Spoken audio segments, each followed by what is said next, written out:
그 얘기 나왔으니까 그럼 김현석 대표는 어떻게 할까요? 저건 청와대가 뭐 주도적으로 나서서 할 수 있는 게 아니잖아요.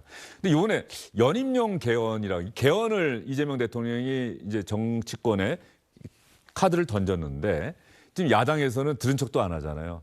연임용 개헌이 아니라는 점을 분명히 하면 논의에 우리도 가담할 수 있다라고 얘기는 하지만 청와대에서 그 얘기를 안 했고 공소 취소에 대해서는 우리가 청와대 발로 나온 건 없습니다만은 이 공소 취소는 아무래도 여당이 한다 그러면 여당이 주도적으로 하는 것인데 과연 그렇게 하면 국민 여론이 그것을 지지해 줄 것인가 이건 또 별개 문제 아니겠습니까? 이 두 가지 큰 문제. 하나는 청와대에서 이재명 대통령이 저는 절대 연임 안 합니다. 중임도 안 합니다. 개헌은 대한민국의 미래를 위해서 꼭 해야 됩니다.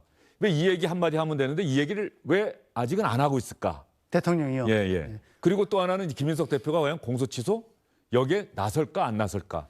이거 어떻게 생각합니까? 예, 제가 먼저 말씀을 드릴게요. 대통령이 그 2025년 지난해 5월 15일 날 그 후보 시절에 그 어떤 뭐 답변 과정에서 그렇게 얘기했죠. 과거의 국민이 현재의 헌법을 제약해서는 안 된다라고 한 학계의 의견이 있습니다. 과거의 주권자가 지금의 주권자의 의사를 뭐 이런 표현이겠죠? 그런 표현인데 예. 정확하게는 과거의 국민이 현재의 헌법을 제약해서는 안 된다라는 의견이 있고 그다음에 현재의 헌법을 개정을 한다면 개정된 문구까지 현재 국민의 의사로 받아들여야 되기 때문에 이 네. 국민의 뜻을 어떻게 할 것이냐 저 같으면 받아들여야 된다고 생각을 한다라는 얘기를 했기 때문에 이 얘기는 뭐냐면은 그 이후로는 뭐 그 어떤 연임 안 한다 5글자만 제발 얘기해 달라고 장동혁 대표가 그렇게 얘기를 했는데 한마디도 안 했어요. 침묵하거나 우회 답변을 했어요. 의심을 걷어 주십시오. 뭐 이렇게 라거나 얘기했죠. 아니면 네. 국민 여론이 그걸 용납하겠어요? 네. 라거나 아니면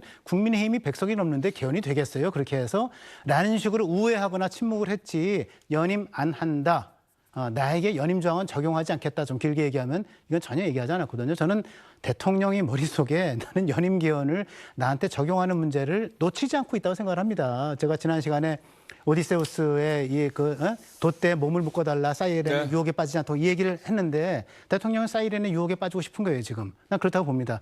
나를 돛대에 묶어달라 하는 자기 구속 조항 128조 2항을 지킬 생각이 난 별로 없다라는 생각이 드는데 상당히 강하게 얘기하시네요. 저는 예. 아니 뭐 어떤 제 예. 판단입니다. 예. 제 판단이고 지금까지의 그 말이나 언행으로 볼 때 저는 그렇게밖에 판단할 수 없겠다는 말씀을 드리고 그러면 김민석 당대표는 어떻게 할 것인가 이 문제 아닙니까? 예. 아까 이미 저는 답을 드렸는데 김민석 당대표는 저는 지금부터 벌써 어저께 시점부터 공소 취소 문제 이걸 어떻게 하지 고민에 들어갔다 이렇게 생각을 합니다. 예. 저는 쉽게 그럼요 공소 취소해야죠. 이거 뭐 조작 기소 이거 말이 안 됩니다. 이거 없던 거로 해야 됩니다. 이런 식으로 갈 수 있을까 저는 아니라고 생각합니다. 그러니까 연임 개헌하고 공소 취소하고 좀 구분해서 얘기를 할 필요가 있어요. 일단 연임 개헌을 짧게 말씀을 드리면 이게 어차피 안 되는 겁니다. 정치는 현실이에요. 그러니까 물론 본인이 대통령 본인이 저 안 합니다 이렇게 얘기해줘 뭐 분명해서요. 그건 이제 그럴 기회가 올 거예요. 전에 말씀드렸지만 기자회견이나 기자간담회에서 기자가 묻게 돼 있고 거기에 대해서 답변을 피할 방법이 없습니다. 그 피해가는 답변을 놔둘 정도로 우리나라 기자들이 그렇게 어수룩하지 않아요. 그래서 그건 걱정 안 하셔도 되고 현실적으로 연임하고 중임 개헌이 이재명 대통령이 연임하거나 중임하는 게 가능하다고 생각하죠. 두 분은 어떻게 생각하십니까? 저는 불가능하다고 생각해요. 예. 이거는 형법에 불능범 또는 불능미수 뭐 이런 게 있어요. 이거 어차피 안 되는 겁니다. 이건 정치적으로 어떻게 정리하느냐의 문제인 거지. 우리나라 국민이 어떤 국민들인데 이승만 독재 4.19로 쫓아내고 예. 전두환 독재 6월 항쟁으로 쫓아낸 그런 국민입니다. 그런데 어떻게 현직 대통령의 중임이나 연임을 용납할 것 같아요. 저는 그건 불가능하다고 보고 김민석 대표 머리가 좋은 사람입니다. 예. 그걸 모르지 않기 때문에 정리를 할 것이다 이렇게 보고요. 공소취소는 이게 공소취소 특검에다 줄 수도 있다라고 얘기를 했는데 저는 못한다고 봅니다. 이것도 우리 국민 저항이 너무 커요. 아니 그 특검 대통령이 임명하는 건 아니냐.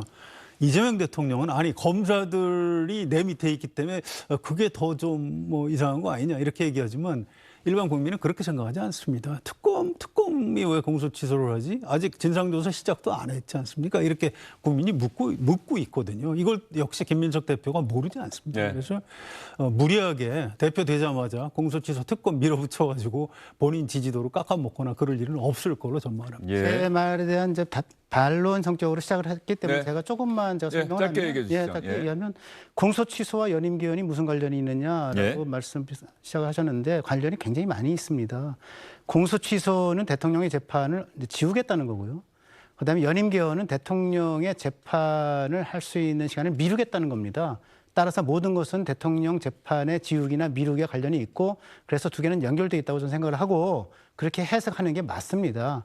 그리고 대한민국 국민 똑똑하고 굉장히 우수한 국민이지만 어쨌든 이승만 장기 집권 10여 년이 걸친 장기 집권 용인했고 그다음에 군부 군사 권위적 정권 또 그 박정희 정권 그다음에 전두환 정권 노태우 정권에 이르기까지 그 정권을 다 용인했어요.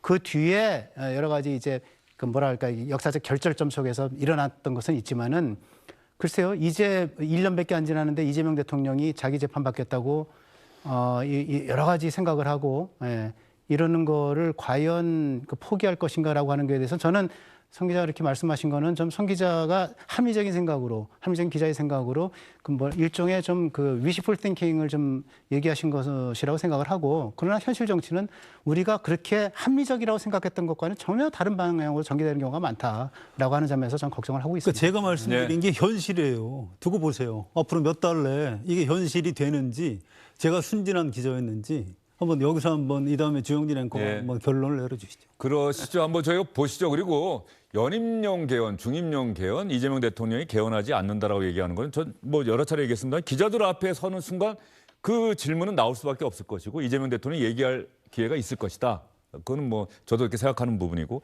공소 취소는 아직까지 청와대에서 공식적인 입장이 나온 적이 없잖아요. 한다 안 한다. 우리가 원한다 안 한다.